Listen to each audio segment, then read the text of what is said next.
Ons het laat 'n bietjie gepraat oor die tabernakel. Dit is vir my interessant hoe ons baie keer preconceived idees het omtrent goed. So ek gaan 'n bietjie aan die kant toe omvat vir oggend en dan vra. Want ek kom agter van die tabernakel goed is daar buitekant nie korrek nie. Okay. Kan jy onthou ek het laas keer gepraat oor die tabernakel en die woord. Ons het laas gepraat oor die veil en toe het ek gesê die Here het my goed oopgemaak oor die tablette en die woord en die en hy het met my gepraat oor die doop. Nou ek gaan vanoggend 'n bietjie praat. Toe ek die woord voorberei het ek heeltemal vergeet daarvan en toe ek die hele woord voorberei sê Here, okay, dit is sou by woord inpas.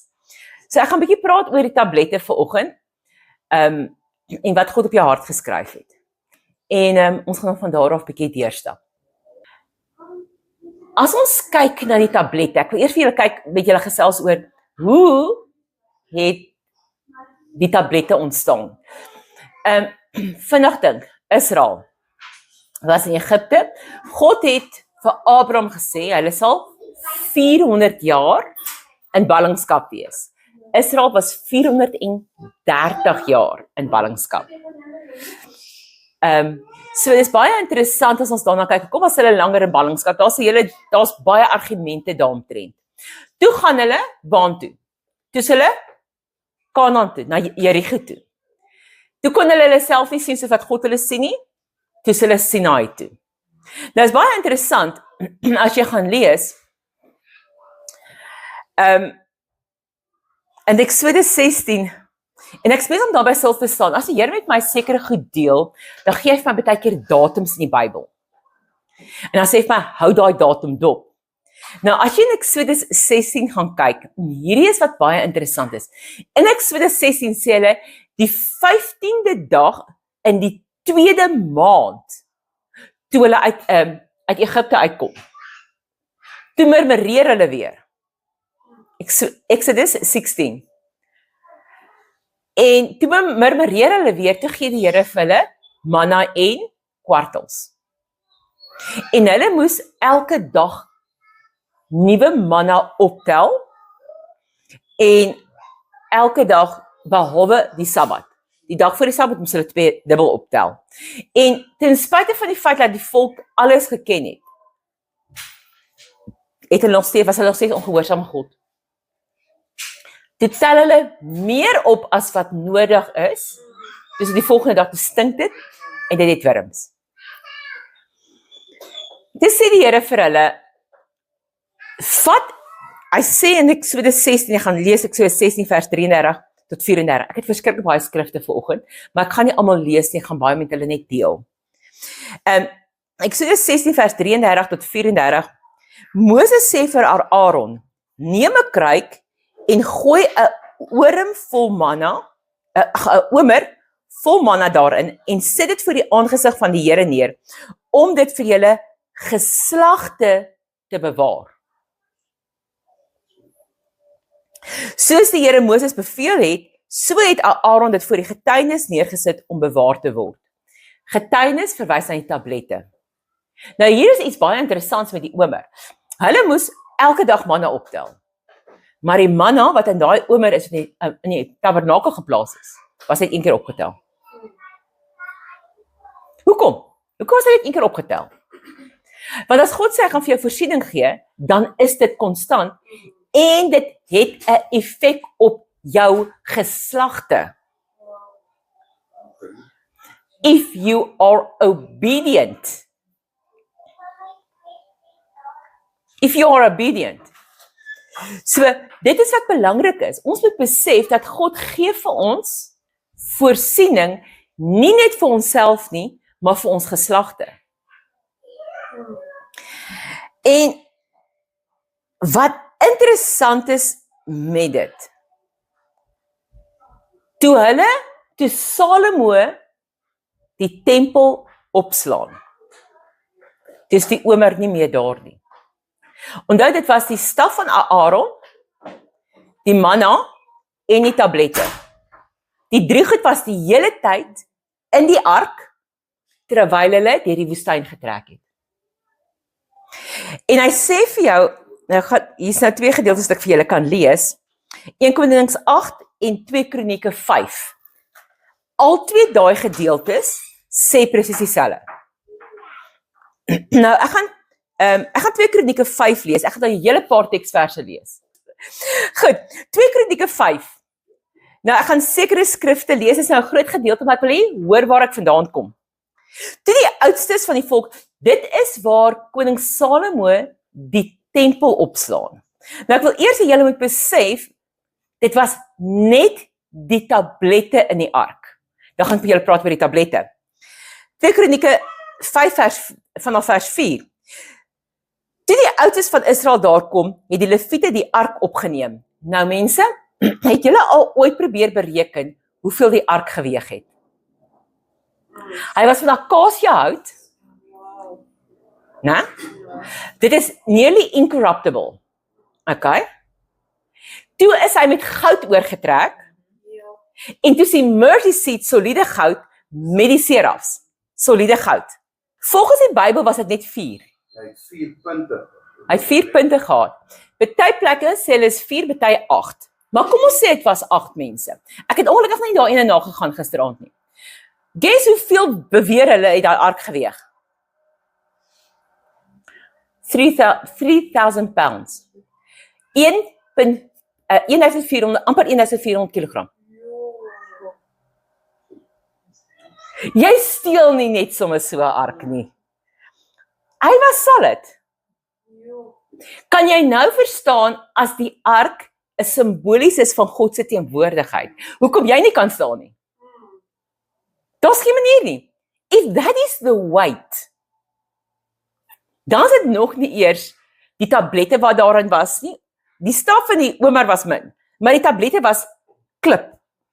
Die ark alleen, beweer hulle, was omtrent 3000 pond. En kom ons sê 8 manne het hom gedra. Het God hulle bonatuurlike krag gegee? Of het die Lewiete elke dag gym gedoen? Sê, ons besef nie hierdie goed nie, want ons dink dit is 'n arkie. Ja. Maar dit was een groot, soliede stuk goud met bietjie hout in. Wie van julle het al probeer om 'n stuk net lak, gaan gooi 'n lak in die vuur, en doen dit so, gooi so 10 van hulle in die vuur, en sê vir my, hoe voel jy na dit? Goeie uitwerking van krag, vir 'n gym. Okay, so, toe het hulle daai ark gevat, dit is die ark wat hulle nou opgeneem het, om na die tempel wat Salomo gemaak het. Nou mense, die hele tempel van Salomo is baie interessant. Okay. En die ark in die tent van samekoms met al die heilige voorwerpe wat in die tent was gebring. Die Levitiese priesters het dit opwaarts gebring, so hulle het tog opdraande geloop. Verder, vers 7, verder het die priesters die verbondsark van die Here na sy plek in die binneste vertrek van die huis, in die allerheiligste gebring onder die vlerke van die gerubs in. Met ander woorde, hulle bring hom in opwaarts in die senter. Waar is God se teenwoordigheid met jou? Het jy God aangeneem om saam met hom te loop, of het jy God regtig die senter van jou lewe gemaak? Sien, hier wys hy, the presence need to be centered. Okay. Vers 8, die gerubs het naamlik die vlerke uitgesprei gehou oor die plek van die ark, sodat die gerubs die ark en sy draaghoute van bo af bedek het. Nou wat baie interessant is, die gerubs, daar was 2 gerubs, wat simbolies is van die gerub wat die boom van die lewe opgepas het. Kom ek gooi net hierdie ding uit, dan gaan ek nie bespreek, ons kan dit na die tyd praat. Nephilims. Wat is die copycat vir Nephilims? Onthou, as Satan is ons altyd 'n copycat. Nephilims is Adam en Eva en Jesus se geboorte. Was 'n gees met 'n vrou.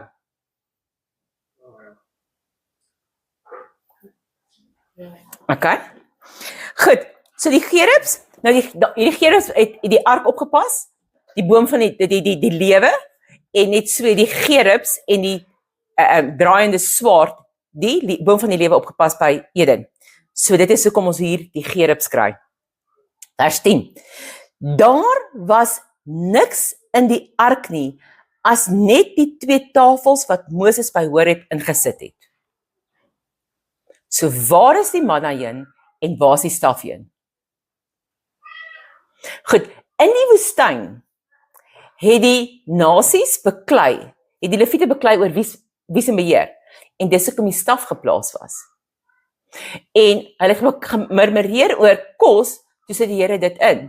Maar toe hulle in Kanaan inkom, was daai ge-establish. So toe is daardie nie meer nodig nie. Hoekom? Want dit is klaar in die nageslag vasgemaak. En die manna het opgehou toe hulle in Kanaan ingaan. Want Kanaan was die land van melk en honing. Hulle het toe nie meer manna gehad nie, so jy het nie nodig gehad om die manna in die ark te hê nie. En die Levitiese stam was klaar vasgemaak, so jy het nie meer nodig gehad om die twis te onthou vir wie die volk moet lei nie. Want onthou, die wolkkolom en die vuurkolom was nie meer daar nie. Toe hulle in Kanaan aangaan, is daardie weg. Want hulle is in hulle beloofde plek. Baie keer beweeg ons nie aan nie. Ons wil vashou aan dit wat ons ken. Ons wil vashou wat vir ons gegee is in ons moeilike tyd en ons kom nie in ons beloofde land in nie. So ons wil die goed wat voorheen aan ons gegee is, wil ons vashou. But we don't move on. En die manna en die staf was net gegee as gevolg van ongehoorsaamheid. Hoekom wil jy geherinner word aan jou ongehoorsaamheid die hele tyd? We have to let go and say the past is gone. So dit is hoekom daar bitter min mense besef, dat toe Salomo sy tempel opstaan, was die manna en die staf nie meer binne nie. Almal hou vas aan die 3 artikels. Oorspronklik het God net die tablette beplan. En hy teruggekeer as sy oorspronklike plan. Dis dieselfde met Adam. Hy het vir hom beplan dat hy die woord sal gehoorsaam. En sonde het gemaak dat daar add-ons kom. Waarom hou jy vas en vrees jy nog dit wat in die verlede gebeur het? Ons doen wat Lot se vrou doen. Dan wonder ons, kom ons is soutpilare. Hoekom beweeg ons nie vorentoe nie? Want ons wil vashou aan hierdie goed. Baie interessant, hulle het nie elke dag manna in die allerheiligste ingevat nie. Was 1 keer gedoen en is 1 keer verwyder. So, in jou hart is daar net veronderstel om die woord van God te wees. En dit is waar ek wil hê ons moet stil staan vandag by die tablette. So God antwoord jou as jy murmureer en hy gaan vir jou tekens gee in daai murmurering waarin jy kan vashou. Goed, hy gaan dit by jou wegvat nie. Hy bewys sy voorsiening. Maar as jy in God bly, is daai voorsiening daar konstant. Sien, ons wil elke dag oorvloed hê in plaas van te sê, Here, ek het vir nou genoeg.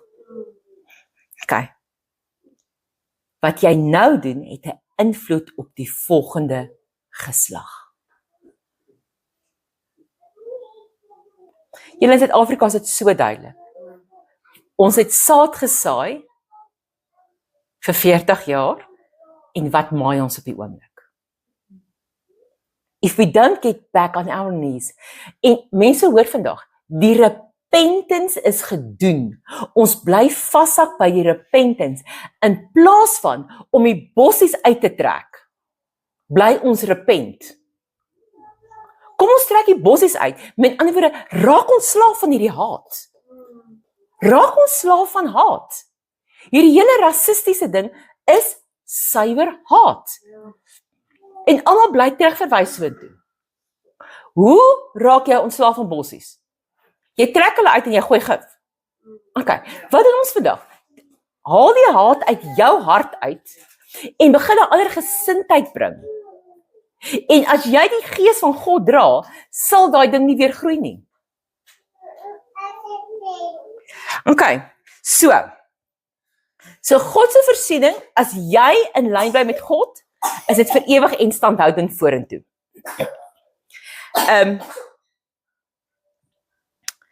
Wat baie interessant is toe hulle daai ark inbring, ek gaan daai laaste gedeelte lees.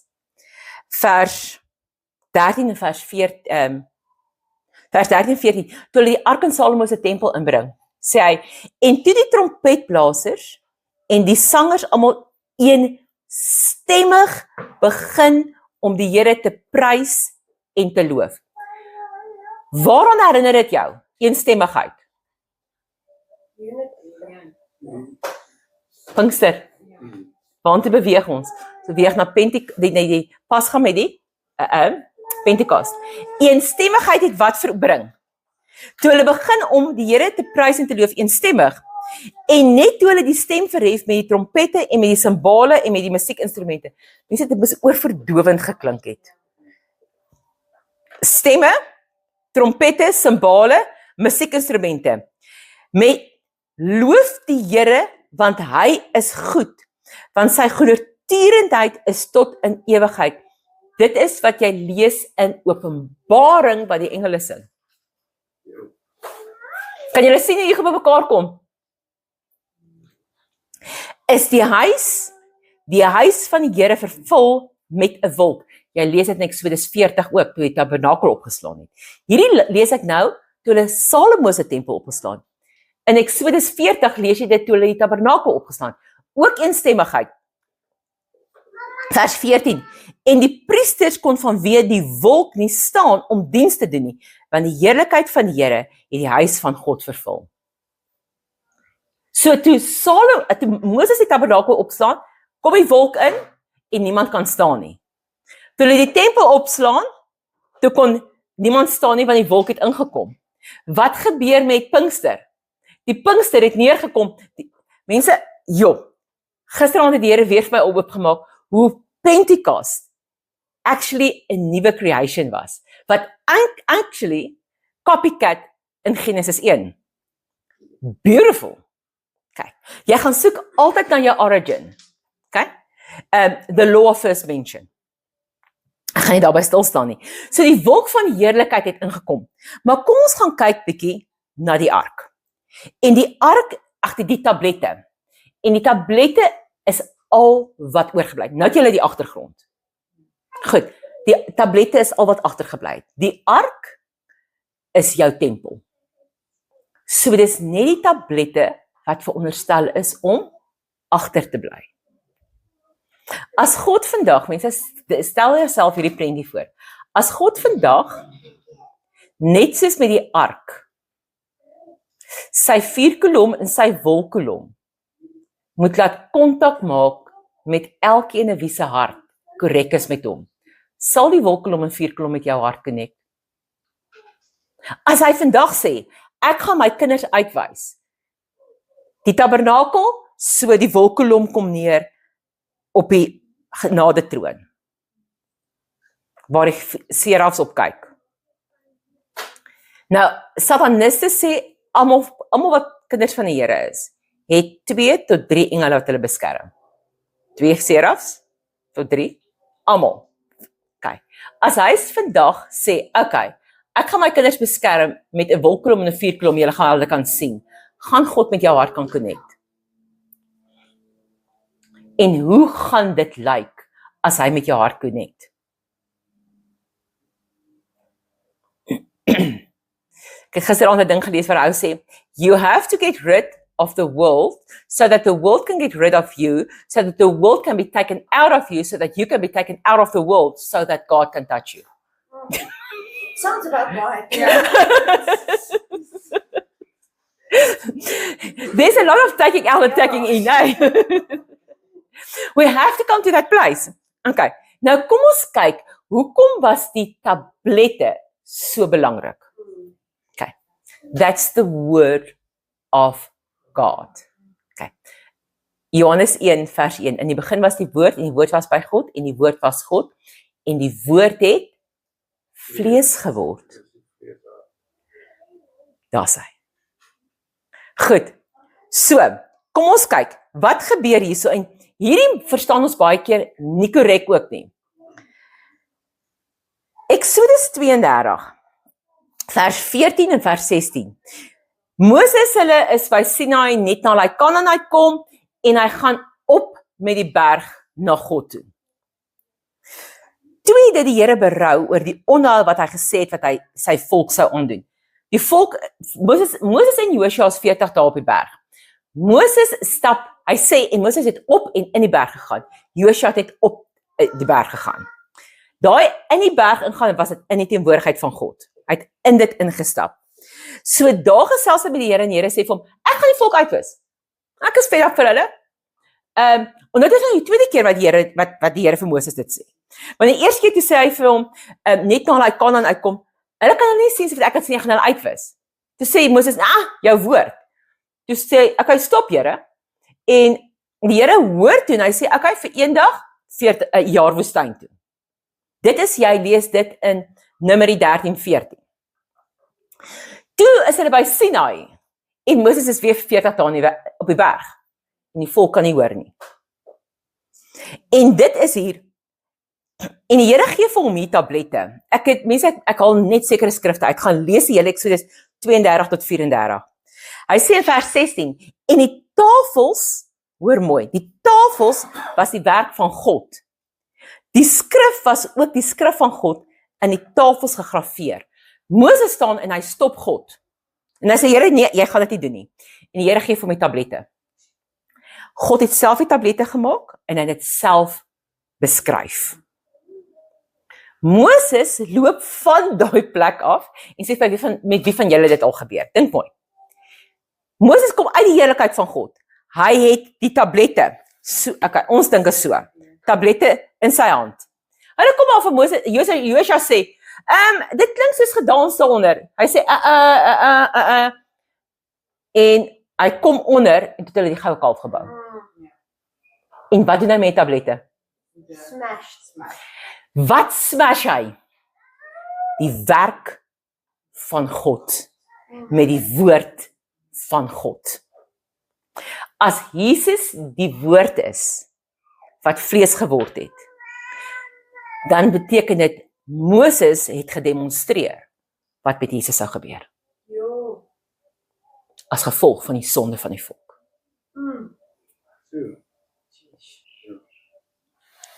Okay. Hoeveel keer doen ons dit nie met God nie? Dan gee hy vir ons 'n woord. En die omstandighede maak dat ons daardie woord breek. En nie in gehoorsaamheid optree nie. Ons kan nou net uit 'n heerlike aanbiddingstydperk diens uitkom en dit kos een persoon om voor jou verkeerd te ry. En jy vat daai woord en jy breek dit. Dit is hoekom hy sê ons kruisig hom weer. Dis hoekom ons uit die wêreld uit ons uit moet kom. Sodat ons uit die wêreld uit kan kom en die gees van God kan inkom in ons in. Moses God het nou net vir hom gesê, hy het net gesê, asseblief hier spaar hierdie volk, toe wil hy hulle doodmaak. Hoeveel keer voel jy wil dit doen? Sê, net soos Moses, vernietig ons daardie woord wat God in ons hart geskryf het. Want ons besef nie wat ons het nie. Ons aanvaar nie wat ons het nie, want hy het sy oë afgehaal van dit wat God vir hom gegee het, en hy het gekyk wat in die wêreld aangaan. Wat sê God op hierdie oomblik vir jou? Wat het hy vir jou geskryf? Nou kom die Here en hy sê vir my, Renai, die tweede maand, die 15de van die maand, het ek vir hulle begin voorsiening doen. Wys jy net hoe die Here met my werk? So ek verwag iets in die middel van Februarie. Why? He gave me time. Soms gaan hy vir my sê, hierdie is die tyd, maar gaan sit dit terug in die Joodse tyd, dat jy kan sien wat se kalender. Amazing. Maar dan begin ek my fokus daar plaas en sê, okay Here, wat is dit wat hier kom? Die heel eerste kamp wat ek gedoen het ek die datums bepaal. Toe sê Here, gaan terug en gaan kyk. Dis dit presies op die Purimfees. Die fees waar Esther die volk laat verlossing bring het. Ek kyk nie na hierdie feeste nie. Maar God het 'n tyd en 'n plek vir jou geskep. Hoe hanteer jy daardie wat God vir jou gee? Of breek jy dit ook? Omdat jy iets sien wat verkeerd is. Here, ek het nou net vir die volk ingetree. Ek het nou net gesê, jy moet hulle nie uitwis nie. Maar ek sal dit vir jou doen. Ons wil so dikwels God se werk vir hom doen.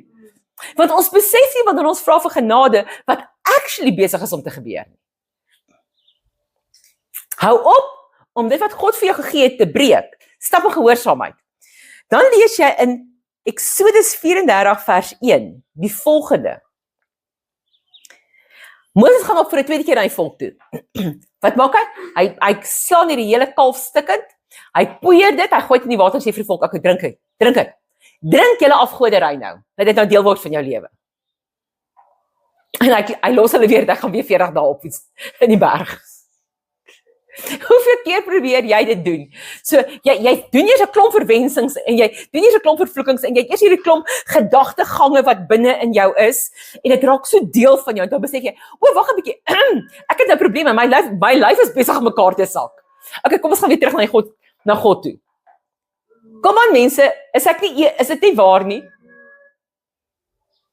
Okay, dan kom hy en hy sê in Exodus 34 vers 1, toe die Here aan Moses gesê, kap vir jou 2 kliptafels soos die eerste. Nou moet hy werk en sit. Hy moet die kliptafels maak. Hoekom? Want nou het hy toegelaat dat die volk deel word van sy gees. Nou moet hy werk en sit. Ek praat van as jy klaar Christus aanvaar het en jy raak nou kwaad vir iemand. Nou moet jy terugkom na waar jy was. Sien, jy kan dit vergelyk met redding, maar ek praat met mense wat klaar hulle harte vir Here gegee het. En so dikwels verloor ons wat God vir ons gesê het. Okay. En dan het jy al hierdie gedagtegange. Wie van julle kan as iemand vir jou kwaad gemaak het, dadelik net so op hom na aan te dink? Jy laat toe dat die goue kalf deel word van jou lewe. Okay? Nou moet jy begin met kliptafels weer te kap. En die Here het gesê, dit moet lyk soos die eerstes. So hoeveel dink julle het Moses gekap? Hoeveel kliptafels het hy gemaak? Net een of het hy meer as een gemaak? Hoeveel keer moet jy teruggaan na daai selfe woord toe wat God vir jou gegee het? En jy moet ophou om te kyk na wat rondom jou aangaan. Want onthou, hy moes iewers op 'n punt gekom het wat hy moes gaan kyk het, okay, daar's die regte klip, daai klip sal werk. Hoe lank het dit hom gevat om daai kliptafels weer te maak? Hoe lank vat dit jou om uit 'n negatiewe gedagte uit te kom? Uit 'n negatiewe gesindheid uit te kom? Om weg te kom van die kwaad. Mense, dink mooi gaga hieraan. Hierdie was in die begin van hulle wandel. Okay? Moses het nog 39 jaar gehad om hierdie volk te moes lei. Nog 39 jaar. En hy kon nie van hulle af wegkom nie. Hoe maklik draai ons nie ons rug nie. Hoe maklik sê ons is nou klaar. Het Moses daar gesê hy's klaar, was Israel vandag heeltemal uitgewis. Maar Moses het op een ding gestaan, Here, jou woord. Jy het gesê dis jou volk. Jy het gesê jy sal dit doen. Jy mag nie nou van jou woord verander nie. Gaan lees Numeri 13 en 14. Gaan lees hiersom, Exodus 32. Hy het bly terugkom en gesê, Here, nee, jou woord. Nee, jou woord. Ken jy die woord van God goed genoeg? Of hardloop jy weg? Mense, hierdie goed het die Here met my gedeel voor die vorige maand wat ons by mekaar gekom het. Daai Saterdag aand in 'n gesig. So ek het hierdie woord nou al begin stap. Wat dink jy dat met Israel gebeur het? Dan sê die Here vir Moses, ek wis almal uit, ek sal deur jou 'n nuwe volk bring. Hoe lank dink jy sy dit gevat het? Hy het met Abraham, weet hy hoe lank gevat? En onthou, as die Here op daai stadium vir Moses gesê het, Moses, ek begin nou met jou 'n nuwe volk. Hoe oud was Moses toe hy die volk begin lei het? 80. Nou sê die Here vir hom, Moses, moenie worry nie, ek wis almal uit, ek sal op 80 met jou 'n nuwe volk begin. Come on, dink bietjie. Dink julle dis fair? Ek dink nie Moses het kans gesien vir kinders nie, want hy sit met 3 miljoen kinders. En die Here sê vir hom, moenie worry nie, ek was gou vir, dis die volk dat ek sal met jou 'n nuwe volk begin. Ek sê ook vir die Here gesê, jou woord. Come on, get real. Julle mammas, ek dink nie ek wil nou kinders hê nie, ek is jammer. Op 80 moes hy begin. Wat het die Here gedink?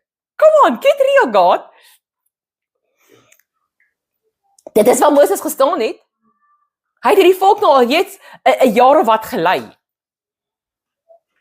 Hy het hulle klaar deur die Rooi See, deur die Jordaan, deur die 40 dae. Hy het al klaar begin suffer, maar hy ken God. Goed, so dit is wat hy doen. Nou moet hy self hierdie tablette sny. En dan sê hy in vers 1, ek gaan 'n hele skrif lees daarso. Eksodus 34 vers 1. Toe die Here aan Moses gesê, kap vir jou kliptafels soos die eerstes, dan sal ek op die tafels die woorde skrywe wat op die eerste tafels was wat jy verbrysel het. Hy sê vir hom, jy het dit gebreek. Maar jy gaan hier werk sodat ek weer my woord kan gee. Nou wat baie interessant is, en ek het ongelukkig nie die foto nie, Pastor Harold Weitz het die foto, want hy was in die museum met waar die rabbies is. En oral waar jy die rabbies se simboliek sien van die ark, sal jy sien aan die buitekant is daar so 'n klomp klippe wat lê. Israel het die eerste tablette wat Moses verbrysel het, nooit gelos nie. Hulle het daai klip saam met hulle gedra, maar hulle kon dit nie binne in die ark sit nie, want God se heerlikheid genees alles. Jy kan nie gebrokenheid daar bring en gebrokenheid daar los nie, want God herstel dit. Daarom moes hy nuus maak wat herstel was. Maar hulle daai gebroke klippe oral, die eerste gebroke tablette het hulle oral saam met hulle gedra. So selfs al breek jy die woord van God en jy dra dit saam met jou, dra dit waarde. Dit dra waarde. So hulle die gebroke tablette en die tweede stel tablette gebring. Net so ook, die gebrokenheid van Jesus Christus bring vir jou die heelmaking van die woord. Kan julle die simboliek sien? Goed, so wat het dit met my te doen? Jou hart is God se tafels vandag. Die ark is vandag, soek. Ryan Wyatt het wel die ark gekry, alhoewel baie mense stry daarmee. Nou, ek glo nogal hy die ark gekry. Want die bloed wat hy teruggebring het, was baie interessant. Weet nie wie van julle dit al geluister daarna nie. Hy het die plek gekry waar die ark was, en hy het ingeklim en hy het uitgepaas. Hy weet nie hoe lank hy onder daai krag was nie. Hy kon wel van die bloed saambring, maar hy het dit weer verseël. Toe sê hy vir die Joodse ouens, ek het dit gekry. Toe maak hulle hom sweer, dat hy vir niemand sal vertel waar dit is nie. Want hy's bang, dit word weer gesteel.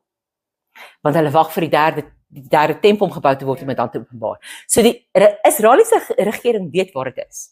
Die rabbies, hulle weet waar dit is. Hulle het van hy bloed teruggebring. En daardie bloed, normale persoon, het 46 kromosome. Daardie bloed het net 23 kromosome. Daar word beweer die korrekte plek waar die kruisiging plaasgevind het. Jesus het sy bloed gestort. Het mos 'n aardbewing gehad en dit het geskeur. En die bloed het afgeloop direk op die genadetroon. Die hoofpriester moes 1 keer 'n jaar ingaan in die allerheiligste en die bloed sprinkel teen die ark met die wierook, die gebede. Jesus is ons hoofpriester, Hebreërs. Hy moes sy bloed op die ark laat val om vervulling van elke jota en titel in die Ou Testament te bring. En die voorhangsel tussen. En Jesus was sy liggaam as die voorhangsel. Toe Jesus sy liggaam skeur, soos die voorhangsel geskeur het Jesus sy liggaam geskeur en sy bloed ingegaan. net soos die hoofpriester deur transportering ingevat is in die heiligste, het Jesus opgevaar en die bloed ingevat. Nou kan jy net deur bloed ingaan.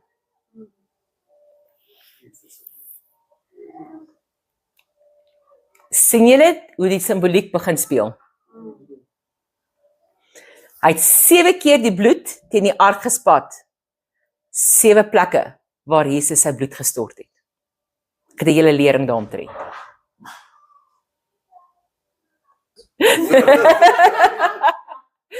Kan julle sien hoe belangrik is dit om hierdie dinge te verstaan? Hy het elke Jotaan titel vervul. Goed, so die kromosoom, die bloed wat hulle gekry het op daai ark, het net 23 kromosome. Dis 23 vroulike kromosome. Daar's geen manlike kromosome nie. Hoekom? Want die Heilige Gees Maria oorskadu. Dis jou simboliek van jou Nephilimse.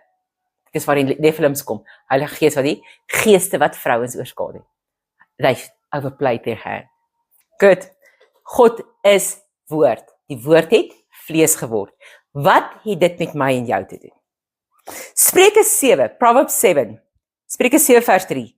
Bind hulle aan jou vingers en skryf hulle op die tafels van jou hart. My woord, wat ek vir jou sê. Hoekom aan jou vingers? Dade. Laat God se woord vir jou dade, aksies raak. Spreuke 6, wysheid van Salomo. So laat my woord vir jou dade word. Maar nou kom hy in Jeremia 31 vers 33. Jeremiah 31:33. Maar dit, en hier spreek God met Jeremia. Nou mense, Jeremia was die profeet wat die meeste gekla gemou en gegrou het. En die meeste gehuil het. Hulle noem hom 'n depressiewe profeet. Kyk, hierdie arme ou het ook deur die hel gegaan. Nou kom hy in Jeremia 31 vers 33. Maar dit is die verbond wat ek na die dae met die huis van Israel sal sluit, spreek die Here. Ek gee my wet in hulle binneste. Ek gee my wet in hulle binneste. En skrywe dit op hulle hart. Is jou hart voorberei dat God op jou hart kan skryf? Of is jy net voorberei om aan te neem as verlosser en saligmaker? Sal jy toelaat dat God in jou hart skryf? En ek sal vir hulle 'n God wees en hulle sal vir my 'n volk wees. Wanneer God sy wet, sy vinger steek om jou aan te raak om sy woord in jou lewe te skryf, gaan jy dit aanvaar of gaan jy dit breek? Gaan jy jou eie opinie volg? Dan gaan jy vir my sê dis Ou Testament. Okay, kom ek lees gou 2 Korintiërs 3 vers 3. 2 Corinthians 3:3. Paulus skryf die volgende aan die gemeente van Korinte. Omdat julle duidelik 'n brief van Christus is. Okay? So as jy geskrywe word, gaan dit nie net wette wees nie, dit gaan 'n brief wees. Okay? Is 'n brief van Christus is deur ons voorberei. So ek het genoeg met jou gepraat dat daar 'n voorbereiding kom.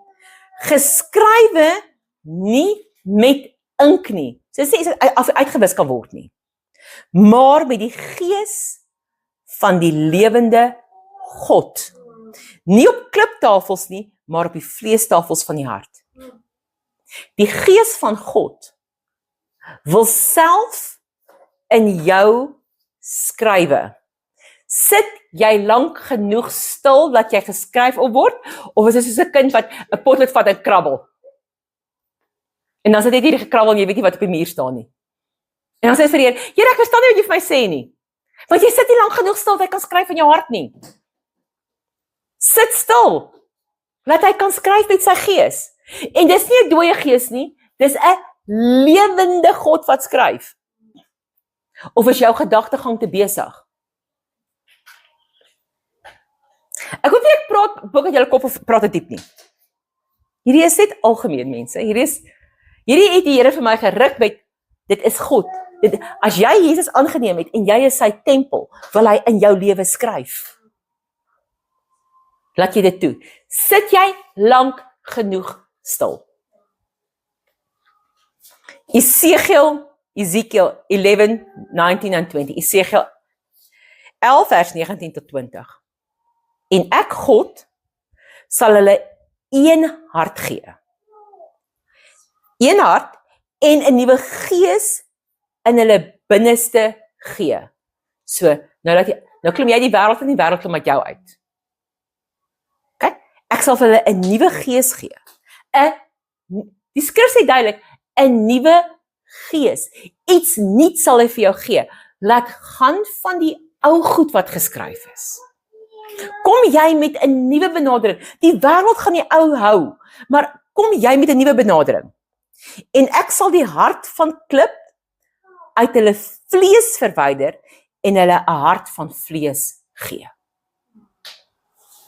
Jou vooropgestelde idees waar jy ongehoorsaam is 'n hart van klip. Hoekom? Want jy blok God. Dit is soos wanneer is mos otters. As daar 'n rivier is, dan bou hulle mos hierdie walletjie.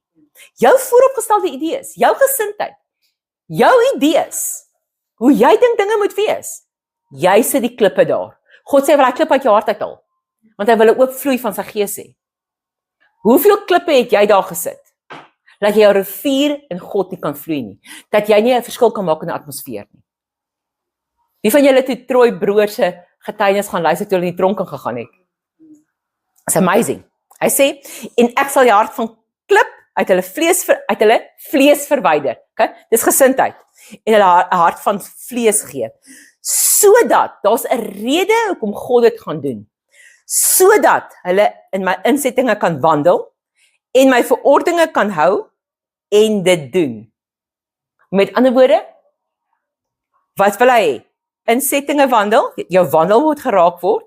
Jy moet gehoorsaam kan wees en jy moet kan doen. Kan jy jouself onderwerp en sê, Here, ek is bereid om dit te loop. Ek is bereid om dit te onderhou. Ek is bereid om dit te doen. As jy nie daai 3 goed kan doen nie, hoekom moet die Here kom en die hart van klip uithaal? As hy in elk geval weet dat jy nie gaan, dat jou gehoorsaamheid nie daar gaan wees nie. En dan sê hy, as jy dit reg kry, dan sal hulle vir my 'n volk wees en ek sal vir hulle 'n God wees. Hoeveel is jy bereid om toe te gee? Hoeveel is jy bereid om te laat gaan? So my vraag is, watter dinge van die verlede hou jy in jou hart? En watter dinge van die verlede laat jy uit jou hart uitgaan? Het jy nog die staf en die manna in jou hart van die goed van die verlede? Of is jy by daai plek wat jy sê, Here, dis net jou tablette, dis net jou woord? En hoeveel het jy die woord van God in jou? Hoeveel het jy al toegelaat dat God daardie hart van klip uit jou binneste uithaal? En dis hoekom ek vanoggend die hele ding aan 'n kant toe omgedoen het. Want in plaas van praise and worship gaan ek hierdie harder sit en ek gaan vir jou tyd gee vanoggend om jou hart en jou gemoed met God reg te kry. Jouself neer te lê en te sê, Here, ek is bereid dat jy die kliptafel uit my hart uithaal. En net stil te sit. So, hoe gaan ons dit doen?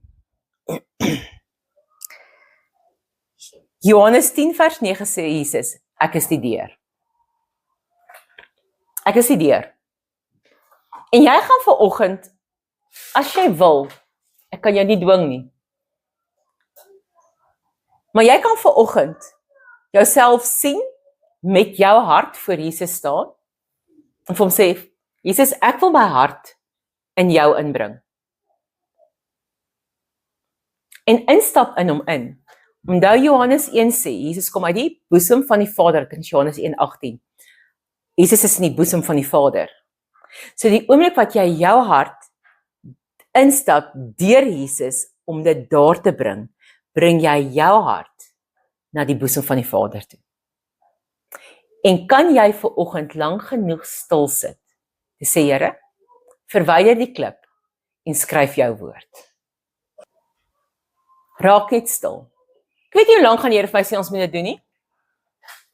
Maar ek gee jou vanoggend die geleentheid om te sê, Here, hier is die klippe in my hart. Hier is die klippe in my hart. Hier is die plekke wat ek, soos die volk van Israel, die goue kalf gemaak het en gesê het, ek loop liewer agter my eie gedagtes aan. Use your imagination. Jesus het jou jou imagination gegee, het jou vir jou verbeelding gegee.